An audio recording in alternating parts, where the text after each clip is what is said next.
welcome the decision, and on behalf of the family, we all welcome it.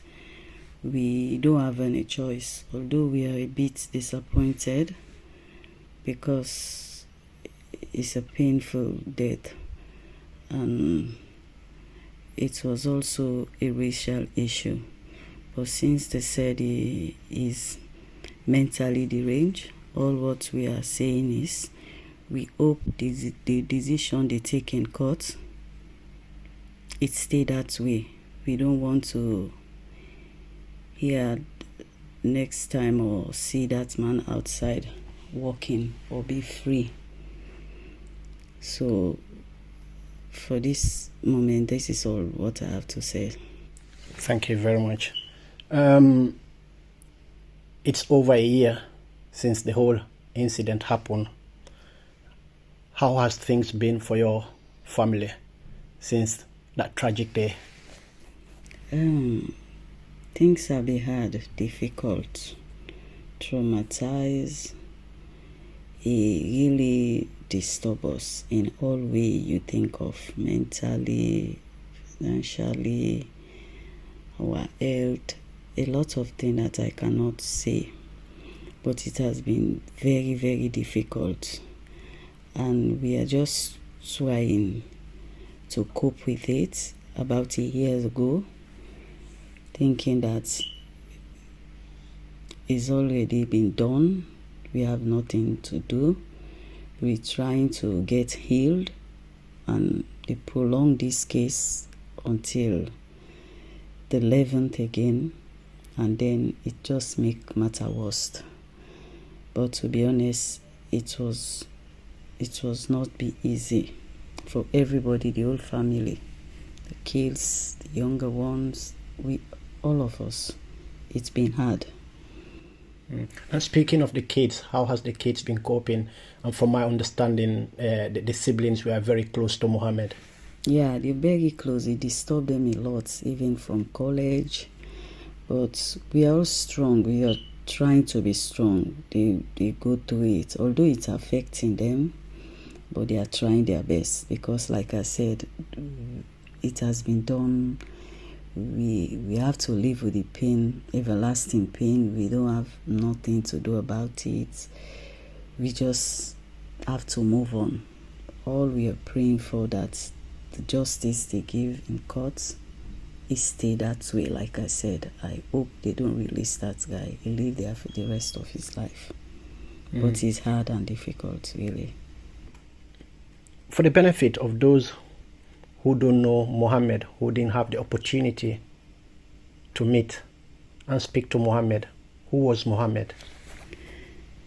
If I say I start explaining about Mohamed, it will be like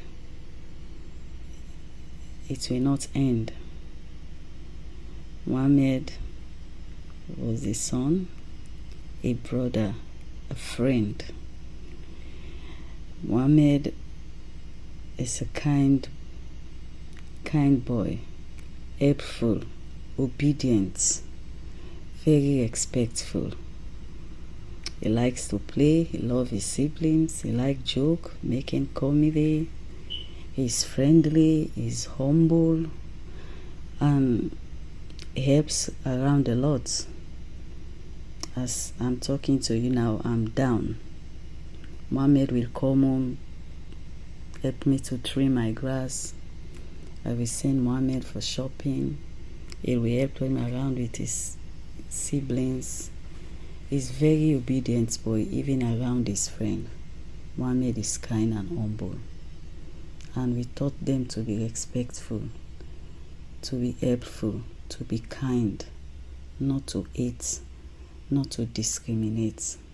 That's what they grew up with, and that's what Mohamed was doing, and that's the way he was living until the day they stabbed him to death. That was the things he has been doing.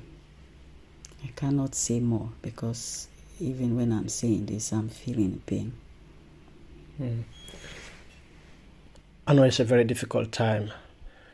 You've got Mohamed's siblings and yourself who still live in Sheffield. the young ones are in college.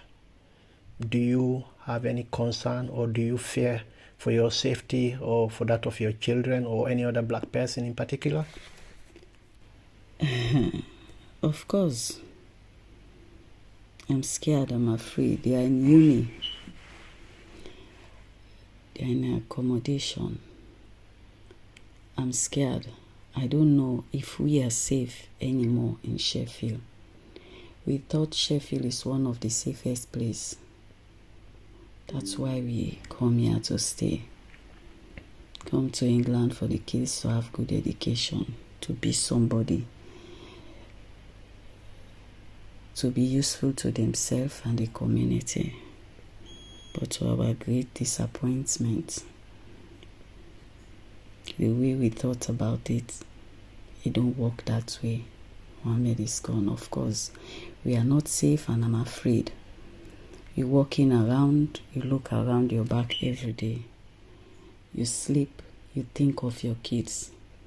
And not only for your kids, you also think there are many black guys out there, many kids out there, even if they are not only blacks, many kids out there. But this one is particularly about black because it's a racial issue. Are we safe in Sheffield? Are we safe in the UK? Because the knife crime is going up every day. So, for your question, if I'm afraid and we are safe, we are not safe, and I'm afraid. It's a nightmare. Whenever you go out, you think about it. Even if you are home, you sit down, you think about your kids in school. We are not safe, I'm afraid. As a family, what have you been doing in order to cope with the stress, depression, especially with the young siblings? That's a tough one. What can we do? Like when the day they stabbed my son, I was home. I don't work that day, it was Friday. Since that incident happened, I stopped work. It was very, very bad. I was depressed. It's some months ago, I decided again, say, let me go back to work to take some of this trauma out. But you try, whatever way you try, the pain is still there. We are just trying, all of us, all the family. We are just trying. There is no way that pain can go. It's an everlasting pain. But we just have to be there because of the younger one, because of the kids. They need us. And like they said, some people say life goes on. But without Mohamed, the family will never be the same. But we just have to move on. Speaking of moving on, what would be your message today to the authorities in Sheffield and to anyone who will be listening to your interview? They need to put more effort. They need to do more.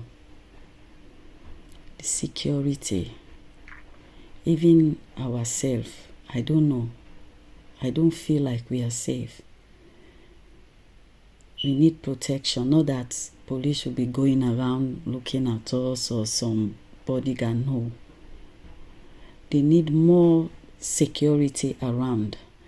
Even in the city center or around, police should be going around monitoring kids. A lot of CCTV camera, if possible, walking around looking for kids with any weapon. If there is anyone with weapon, it should be in prison. Even if so, for 1 year or so, or some month, then you will learn a lesson. It depends. Why are you working with this weapon? For what reason is this weapon in your bag? Maybe if they should have noticed that guy, what happened?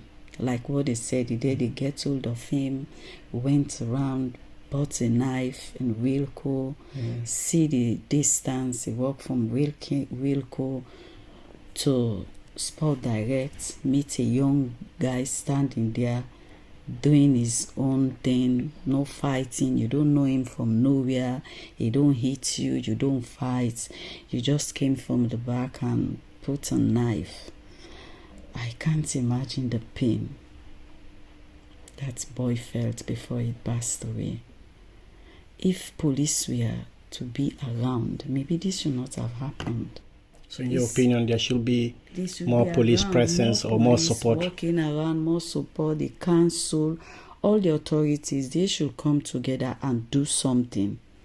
I don't have to name it out because they know the danger already. They know what is happening in this UK, not only in Sheffield, all around the UK.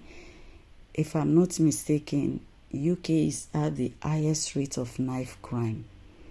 So they know what is going on. It's happened. Let this don't continue to repeat itself. The kids just have to be out. They have their own things to do. Let them be safe. Not only for Mohamed again. Mohamed has gone. We are going to live with the pain with the rest of our life.